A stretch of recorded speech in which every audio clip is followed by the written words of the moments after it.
Welcome back. It's the last episode of Warehouse Walk on this season of 24-25. Goodbye to what a season it could have been. We're chatting this week about all the players which we've seen for probably the last time in a Wednesday shirt. We've got Glynn back with us, and we've got Matt, of course. We're also talking about what has made Wednesday so great away from home this season. We'll look at the league table for away games, and we'll talk about next season as well, and all the bits in between. Welcome back, Glynn. How are you? Great to see you. Great to see you back on here. Have you enjoyed this season? Yeah, well, yeah. I mean, a little bit disappointing in it towards the end, but we survived again. So you got to take the positives, haven't you? You got to take the positives. Absolutely right. Nothing to comment on the Watford game, Matt. Can we move on from that? Yeah.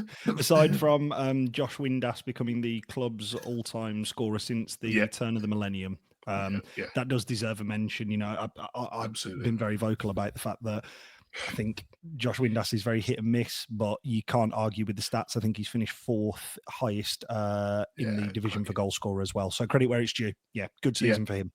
Absolutely amazing season. Yeah, given in and out to the side as well in some points of the season. Right, let's have a look then. I mean, first of all, we're expecting it, Glynn, I suppose, aren't we? The statement to come in the matter of days, the mutual consent decision of the departure of Danny. There's no way he starts in August. I'd be very, very, very surprised. The picture of the corner flag's imminent, I think.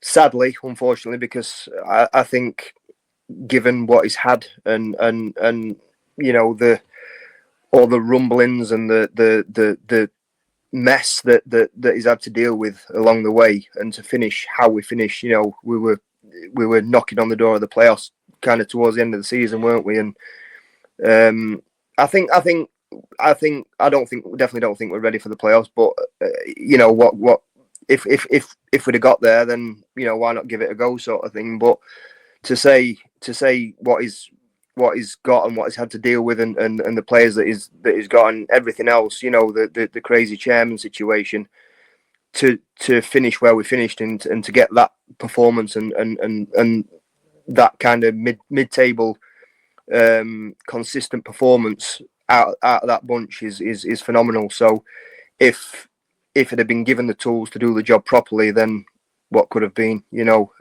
I'll be gutted. I'm expecting it, but I'll be absolutely gutted. Yeah. Okay. Let's have a look at some players then we've probably seen the last of. Will says, wishing these two lads nothing but the best after today. Matt, do you expect we'll see both of these playing at a higher level consistently in the near future? We'll deal with the obvious one first in Shea Charles. Yes, absolutely. He's, for my money, I think he's the best loan signing that this that this football club has made since the turn of the millennium. And I don't just say that because of his ability on the ball. I think it's what he's done for the rest of the team. I was there at his first game at Millwall, and you could see there was a player in there still trying to learn the system. And since that game, he has been consistently, week in, week out, top, if not, top three, if not top performer. He's an outstanding footballer. I personally feel Southampton are going to do very well to hold on to him over the summer because I think their issues off-field are quite well documented. I think there's an easy win there for Southampton, a lad who's played, I know he's played 30-odd games for them, but, majority of them are off the bench. If you can turn him over for double the profit and you've barely seen him kick a ball for you, I think that's good business. James Beadle, for what he did at the back end of last season, will, I think, forever be very fondly remembered as a Sheffield Wednesday player. I think currently, I would say time is going to be a bit of a healer in that relationship because he was making some mistakes, obviously, before he was brought out the team after we were mathematically eliminated from the playoff race and Piers Charles came in.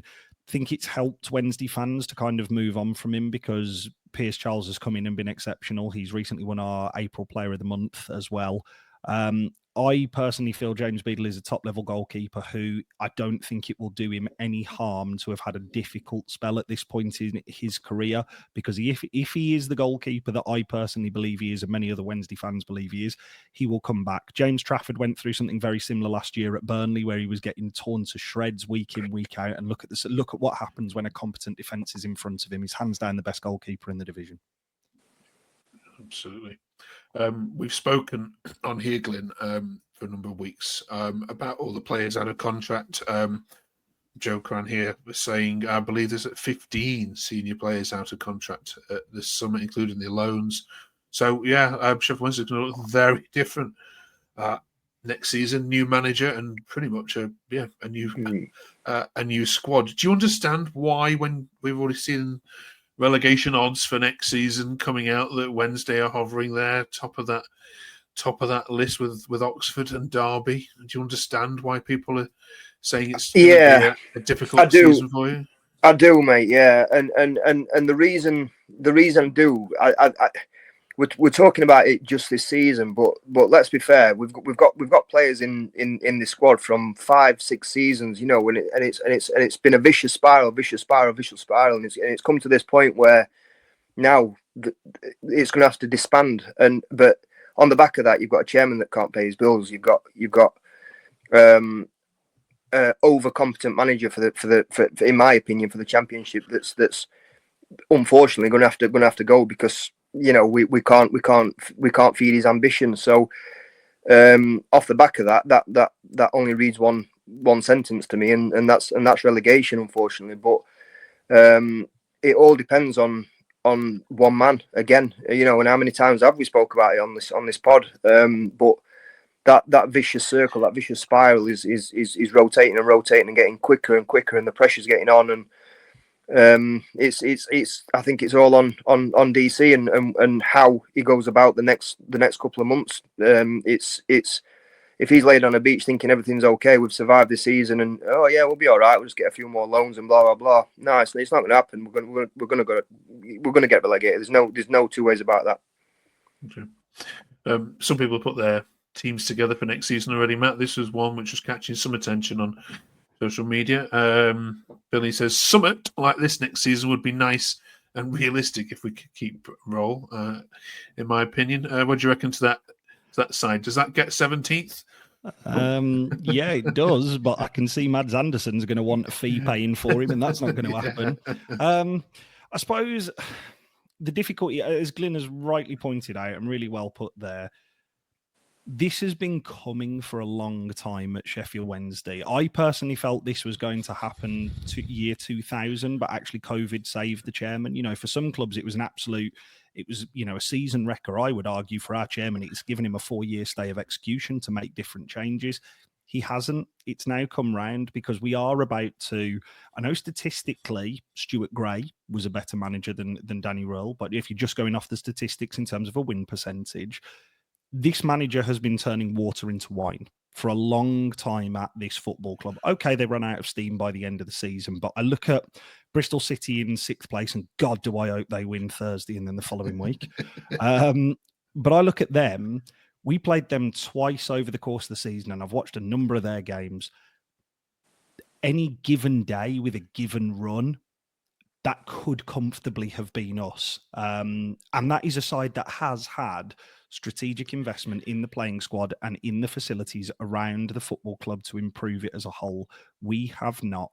And in my opinion, whilst this chairman is at the helm, you are praying for lightning to strike with Danny Rohls and Mark II coming in next. We have a bank of evidence to suggest that in the 10 years that the chairman has run the football club, he's got maybe 2 decisions right in terms of the manager. The rest have all been subpar or below par and haven't allowed us at this level, because in League One we will always be competitive because of the size of the football club. Players want to come to this football club at that level.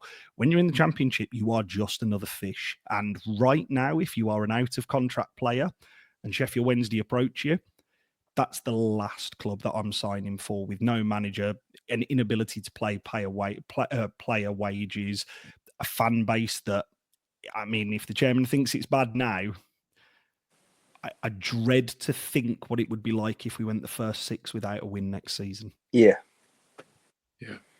Lots of fans have said that. I mean, Glynn, for the club this size, for the club of this stature and its history, look at the 4 stars at the bottom of the screen.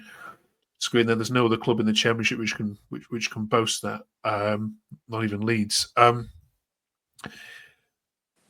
Why isn't something being done from a regulatory point of view? We know there's changes in football. Why are we still in this position in 2025 where a club like Wednesday, and we've seen it with Reading and with Bury, Reading are saved now, but do you expect Wednesday's case to help the cause and the case for greater independent regulation of football ownership, or just not see this changing? I'd like to hope so. Whether Matt, you shared it on X there that it's the first time I've seen an EFL football club mentioned in the House of Commons. I think something certainly needs to be put in place. Ready, if it's becoming apparent that somebody's not fit to run a football club or any business, to be honest.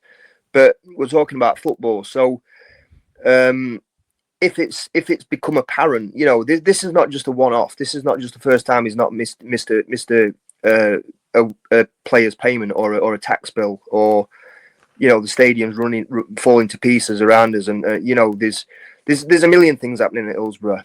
So it's an accumulation of a lot of things that's telling you this man cannot run a club, full stop. So I'd like to think that if you're going to take a case to House of Commons, you need something like 10,000 signatures or whatever, don't you? So I think something along them lines that this is our situation. We need 10,000 signatures to take it in for an official hearing. Then that should become a thing, not just for us, but across the board, Premier League, League One, football in general, all the way down, because it's out of order. That as we see it as fans, that man is a bobbing apple. Is just doing enough to keep us afloat. Just. But if the fridge breaks down, then that's going to be a little bit more money. If one of the doors won't lock anymore, that's going to be a little bit more money, and he's not going to be able to afford it. And again, we talk about the vicious spiral that that we've just been talking about. There's more and more things that the stadium's a mess. It's an accident waiting to happen. Unfortunately, something's going to break and fail, and if they have to close 5,000 seats in that stadium, that's a massive income that Chancery cannot afford to lose. So, yeah, I'd like to think that we're doing it properly. I think we're doing it professionally. I think we're doing it reasonably politically well, politely. We're not being aggressive in the approach. But I honestly believe that will come. When it was. Dave Allen, was it Dave Allen when we literally kicked the South stand in, and pulled him out of his office? Nobody wants to see them scenes, but when it gets to that point, unfortunately, that's crossed the line, and we're trying to do things a different way this time around, I think, and the fans are doing it, and the forum and stuff are doing things in the correct manner, in my opinion. But something needs to happen very, very quickly, and I really hope that does send a message across the EFL and football in general world that no, you can't and you shouldn't stand for things like that. It's out of order. It's going to be a very busy 2.5 months for you, Matt, isn't it? Not got much rest coming up. All right, cheers for that, fellas. We'll some quick little nuggets for you before we let you go for your summer break. First of all, thank you very much for watching and subscribing to our chat. We know there's tons of other Wednesday podcasts. Matt obviously runs an extremely good one as well. You should check out if you don't already. And we're trying to grow one here across our network. So we appreciate all the love and comments we've received. Quick ones. Playoffs kick off then, Matt. Who do you want to win that? Anybody but United is the obvious answer. Do you know what? I've heard some Wednesday fans saying, "Oh, I want United to win the semis just so they get the heartbreak of the playoff final." I don't want it to get there personally. The reason why I say that is, and the reason why I would fancy Bristol City to get to the final. Ultimately, I'm not going to change my tune. I think Sunderland are the playoff winners. I look at Bristol City very similar to when us ourselves got to the playoff final when we played Brighton. We crept in on the last day. We hadn't been in sparkling form. We'd been okay. We'd been very good, but we hadn't been in sparkling form right up until the end of the season. And it took a 3-0 win and in situation against Cardiff on the final day. And Brighton were very crestfallen. Now, correct me if I'm wrong, Mark. There was I've watched a lot of the Sheffield United content that Shax has put out on Where Blades Walk. They talk an awful lot of sense. It's just a shame about the football club that they support, because I agree with them in the sense of, if I were in their shoes, I would be very, very nervous, because actually the target is on their back, because they have spent the majority of the time in the top two, no matter what their manager wants to peddle. I think it's over 80% of the season they've spent in the top two. Yeah, that is a big target to wear on your back. And they had a patchy result at the weekend. I personally would like to see some fresh blood in the Premier League. I think it would be a great story for Sunderland, and I think they will ultimately be the ones that go up. But if I could have a tug at your heartstrings one, genuinely it would be Bristol City, not just because of who they're playing. We put them together last night and we showed them all the love that Bristol City is getting across the football nation for, I don't know if it's the anti-Wilder factor or just the fact it's Bristol City, but nobody wants Sheffield United other than Blades fans to win that this Thursday. Brill, thank you for that. Just a quick word on kickoffs times. We've had this new this year, haven't we? The TV deal has gone up. I mean, you're getting 8 to 10 million for just being in the Championship, which is great. I'm sure he's already spent that probably. But what, Glynn, for you briefly on this, if that's okay, the 12:30 kickoffs, have we got used to that now? Is it rubbish? Is that an effect on impact, attendance or atmosphere? Yeah. I mean, we've spoke about it before, haven't we? That the half 12 kickoffs and you playing at Plymouth. It's just not good for the fans, for the travelling fans. I don't like it, to be honest. It's not. I don't think they should move the kickoff time for it to be on TV. I think they should move the TV time to suit the kickoff, in my opinion. But just to keep it brief. No, it's great that you get paid for it, but no, it's not for the fans. It's for the fans that stay at home and don't bother. Okay, right. Finally, then let's get your 3-word summaries of the season overall. You can let us know in the comments. Yours, Glynn, can you put this into 3 words this season? What could have been? Could have, yeah. We'll let you know, Matt. Big missed opportunity. Oh, there we go. Love it. Right. Thank you both very much as well. Massively appreciate everything you've done. And Tom, of course, who's away this on Bank Holiday weekend. Thank you, mate. If you're watching, we'll give you the summer off. If that's all right.